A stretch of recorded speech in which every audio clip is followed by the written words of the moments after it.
चलो चलो हटो हटो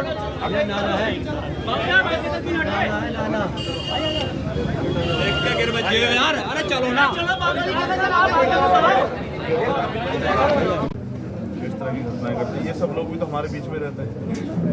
ये कोई ऐसा थोड़ा है कि कहीं दूसरे मुल्क से घटना करने के यहाँ ये हमारे लोग बीच में रहने लगते हैं। उनके हौसले बड़े रहते हैं। होता तो कुछ है नहीं, ना कोई माँ बाप आगे पूछता, ना सोसाइटी पूछता, ना कोई जिम्मेदार आदमी आके सवाल करता, ना हो एडमिनिस्ट्रेशन कुछ करता, स्कूल कॉलेज। तो इससे उनके हौसले बढ़ जाते हैं। उसका खामियाजा देखो बच्चों को जानों के साथ बहादुरी करके सब कोई ना कोई पढ़ने जाता है। असल में उसने ये होता है कि आदमी के घरेलू में 2 साल इसी में गुजारने, कभी और टॉपर थी, पढ़ना था, लड़की। आप देखिए कितना कुछ हुआ होगा, कितना उसने अपने बचाने के लिए उसके मुंह पे हाथ भी मारा। उसके मुंह पे जो थे निशान थे लड़के के नाखूनों के। मैं जब सीओ साहब जिस दिन 19 तारीख सीओ साहब, एसपी साहब और एसएसपी साहब आए तो सीओ साहब ने कहा तेरे मुंह पे निशान कैसे हैं। तो उसे फिर इंटरोगेट करते हैं, मुझे अंदर नहीं ले गए। बाद में लड़की पूर्ण रूप से यूनिवर्सिटी को दोषी मानता हूँ सर। मेरी बेटी चली गई, मैं नहीं चाहता किसी और की बेटी भी जाए। और बड़ी स्टूडियस छात्रा थी, थ्रू आउट टॉपर थी मेरी बच्ची। एक पर्सनैलिटी थी वो, और इस मुल्क का भविष्य थी आने वाला। उसे मार दिया। मैं ही मानता हूँ जितने दोषी लड़का है वो, उतने ही दोषी यूनिवर्सिटी भी है मेरी बेटी को मारने में। क्या आपने एफआईआर में भी यूनिवर्सिटी का जिक्र किया है? अभी मैंने नहीं करा यूनिवर्सिटी का, क्योंकि अगर मैं यूनिवर्सिटी का उस वक्त जिक्र कर देता तो शायद मेरी बेटी वेंटिलेटर भी नहीं लगाती। पहले दिन ही डिक्लेयर कर देते मर गई। क्या क्या शिकायतें आपकी? सारी शिकायतें हैं साहब। छत क्यों खुली हुई थी भाई? मेरी बेटी भागती चली गई, 1 किलोमीटर का रन किया मेरी बेटी ने, मान के चलिए आप। यानी कि टेरिस का मतलब 5 मंजिला इमारत पे वो चढ़ गई, और ग्राउंड पे वो 5 मंजिला इमारत भागने के लिए पूरी लाइब्रेरी उसने क्रॉस करके, उनके जो टोल होते हैं स्कैनिंग लॉक, उसका टोकन लेने के बाद वो वहाँ तक पहुँची और वहाँ से वो कूदी। ऐसा उसके साथ क्या हुआ था? वो सीडी कहाँ है जिसमें डीआर पे उसकी पिटाई की रिकॉर्डिंग है? वो आज तक मुझे क्यों नहीं दी गई? फर्स्ट डे देनी चाहिए थी मुझे। उस पर रासुका क्यों नहीं लगाई गई लड़के पे? क्या मांग है? मेरी ये मांग है निष्पक्ष पे जांच हो। मेरी बेटी को साना ना जाए इसके अंदर। निष्पक्ष जांच करें आप, जांच करके उसे सजा दे, सख्त से सख्त सजा दे। फास्ट ट्रैक कोर्ट में इसका मुकदमा चलेगा। चंद्रशेखर जी, आप यहाँ पहुँचे हैं, छात्रा ने आत्महत्या की है, क्या आपका कहना है इस पूरे मामले में? देखिए, मैं पिछले 8-10 सालों से सक्रिय रूप से ये देखता हूँ पूरे देश में। छात्र यानी कि वो एक सपना लेके जो एक हमारे बीच का युवा, जिसको छात्र को भीड़ कहते हैं देश की, और वो एक उड़ान भरने के लिए कॉलेज यूनिवर्सिटी जाता है, मरने के लिए नहीं जाता। आत्महत्या यानी कि एक ऐसा समय आ जाता है कि जब वो नाउम्मीद हो जाता है कि अब मेरी कोई मदद नहीं होगी। और जैसा मैंने इनके पिता से जाना, इनके दादा से जाना, उनकी तकलीफ अपनी जगह है। अब सब लोग उनके दुख में साथ हैं।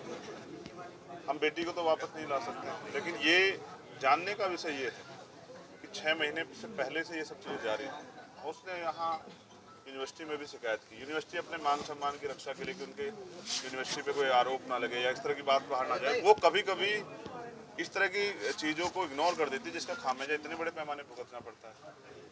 तो उसके साथ 1 हफ्ते पहले भी इस तरह घटनाएं हुई। तो उसने अपने पिताजी को बताया। पिताजी, मैंने भी बात हुई तो उनका कहना ये है कि भाई मैं नहीं चाहता था कि ऐसा हो कि अगर यूनिवर्सिटी अपने नाम के चक्कर मेरी बेटी को फेल करते। वो टॉपर थी, एक ऐसी बेटी जो एक भविष्य में एक अच्छी डॉक्टर होती, हजारों लोगों की जो है जीवन रक्षा करती, उनको जो है उनके दुख का निवारण करती। और वो तो हमने खुद ही, लेकिन इसमें कई चीज़ें लापरवाही की, जैसे यूनिवर्सिटी की लापरवाही, उनकी जानकारी में सब चीज़ें होते हैं, उनको एप्लीकेशन देने के बाद कार्रवाई नहीं की। तो इसमें सब लोग शामिल हैं। मैं ये कहूँ कि सिर्फ वो आरोपी जिसकी वजह से हुई, परिवार की मांग, और परिवार के लिए सब लोग, हर बहन बेटी जो है वो सुरक्षित रहे, उसके लिए हमें आवाज़ उठानी चाहिए कि इस पूरी घटना की न्यायिक जांच। अच्छा, इस घटना से पहले भी एक घटना हुई थी, जैसे बता रहे हैं कि बच्ची के साथ पहले भी उन्होंने को बदतमीजी वगैरह कर दी, उसकी कोई इन्होंने कंप्लेंट करी थी उसमें? हाँ, उसने बच्ची गई थी, डायरेक्ट बच्ची गई थी वहाँ, उसने कंप्लेन की थी। मैंने कहा कि माँ बाप ये सोचते हैं कि ऐसा ना हमारी किसी बात की वजह से स्कूल प्रशासन को बच्चों के खिलाफ हो जाए, और होता है अक्सर, बड़े पैमाने पे होता है। तो हमने रोहित वेमुला की भी आत्महत्या देखी, तो ये आत्महत्या नहीं, मैं तो इसको हत्या मानता हूँ। ये हत्या इसलिए है क्योंकि अगर इन पे एडमिनिस्ट्रेशन ने पहले कार्रवाई की होती तो आज वो बेटे हमारे बीच जिंदा होते। तो इस पूरी घटना की न्यायिक जांच हो। और इन्होंने तो फीस भी दी, सब कुछ, इनका तो सपना कुचला गया। इनके दादा नाउम्मीद और इनके हाथों में तो कुछ नहीं आया। तो मैं तो चाहता हूँ इस प्रकार की सरकार के की तरफ से कम 50 लाख रुपए की आर्थिक मदद हो कि ये लोग अपने पैरों पर खड़े हो पाए। बेटा और बेटी फर्क नहीं सरकार बता रही है, तो इनकी तो उम्मीदें खत्म हो गई। जिसको पाल पोस के बड़ा किया आज वो इनके बीच नहीं है। दूसरा, उस घटना में ये जो पूरी घटना है इसको देख के लगता है कि ऐसे मामलों में सख्त कार्रवाई की जरूरत है, जिससे कि और बच्चों का जीवन सेफ रहता है। क्योंकि अगर अन्याय को हम लोग बढ़ावा देते हैं अपराध को, तो ये आज यहाँ हुआ है, कल किसी और यूनिवर्सिटी में होगा, तो ये मुकदमा फास्ट ट्रैक कोर्ट में चले और उनको कठोर से कठोर सजा। इसके साथ साथ हर यूनिवर्सिटी और कॉलेज में, मेरठ में नहीं पूरे उत्तर प्रदेश में, जहाँ की रोज हत्या और रेप हो रहे हैं, लखनऊ सुरक्षित नहीं रहा है, गाजियाबाद में जो हुआ, हापुड़ में जो हुआ, मेरठ में अभी कुछ दिन पहले हुआ था, हम सब देख रहे हैं। तो मैं समझता हूँ कि महिला सुरक्षा पे सरकार को ठोस कदम उठाने चाहिए और यूनिवर्सिटी और उसमें कैंपस जो भी, वहाँ तो एक महिला हेल्प डेस्क जो है स्टार्ट करनी चाहिए। वहाँ सुरक्षा हो कि बहन बेटियों को विश्वविद्यालय को भी इसमें पार्टी बनाना चाहिए। मेरे हिसाब से तो बनाना चाहिए, क्योंकि अगर वो सतर्क नहीं रहेंगे तो इस तरह से अगर वो किसी के इन्फ्लुएंस में काम कर, जैसा उनके दादा ने मुझे बताया कि 4 घंटे रहने के बावजूद देखने नहीं दिया गया, बाउंसर लगा के उस बच्ची के शव को जो है छिपाया गया, तो इससे अच्छा अगर वो उसकी पहले रक्षा कर लेते। अच्छा, मैं ये भी एक सवाल खड़ा होता है, क्या कोई ऊंची छत पे 4 मंजिल पे जाके आत्महत्या कर ले, इसलिए क्या गेट खुले छोड़ रखे हैं? तो एडमिनिस्ट्रेशन क्या कर रहा है? वहाँ के बाथरूम्स में जैसा बताया कुंडी नहीं है, मैं नहीं गया, लेकिन अगर पिता बता रहे हैं तो ये तकलीफ दे। हम बहन बेटियों को देवी की तरह पूछते हैं, उनका सम्मान करते हैं, और अगर वो बहन बेटी अपने आप को यूनिवर्सिटी और कैंपस में सुरक्षित महसूस नहीं करी तो यूनिवर्सिटी के लिए भी एक प्रश्न चिन्ह। कोई भेजेगा अपनी बेटी को पढ़ने के लिए? और इससे कितनी नौजवान बेटियों का, बहनों का हौसला टूटा है। जब उनके माँ बाप इस घटना को देखेंगे तो क्या वो अपनी बच्ची को पढ़ने के लिए भेजेंगे? अगर कैंपस में सुरक्षा का माहौल नहीं है तो क्या बच्चों को ताले बंद करके घर में रख दें? क्या उनके उड़ान बंद कर दें? क्या उनके अधिकारों का हनन करें? और ये संविधान की भी हत्या होगी। तो मैं समझता हूँ ऐसे मामले ठोस कार्रवाई हो। हमारी पार्टी, हमारा संगठन सब परिवार के साथ खड़े हैं। हम लोग यहाँ ज्ञापन भी देंगे और यहाँ के डीएम और एसएसपी से मांग करेंगे कि वो इसमें सख्त कार्रवाई करें और हमारी मांगे पूरी करें। और अगर ऐसा नहीं होता तो इसके बाद जो है एक धरना 31 में प्रस्तावित है, उससे भी बड़ा जो है धरना हम लोग जो है यहाँ जिला मुख्यालय पे करेंगे। लेकिन अब मैं ये भी देखना चाहता हूँ कि बाबा मुख्यमंत्री जो हैं, जो न्याय की बात करते हैं, अब उनकी तरफ से जो है परिवार के, वो क्या परिवार से मिलेंगे, इनका दुख बांटेंगे? वो तो सबकी बात कर रहे थे। या वो अपराधियों पे अब उनका बुलडोजर चलेगा नहीं चलेगा? ये भी, अगर ये यही अपराधी, मैं कहना नहीं चाहता लेकिन ये सत्य है, अगर हम इसको घटना को पूरी बदल दें, बेटी किसी और संप्रदाय से और बेटा किसी और संप्रदाय से, तो आज क्या हो रहा था मेरठ में आपको नहीं पता?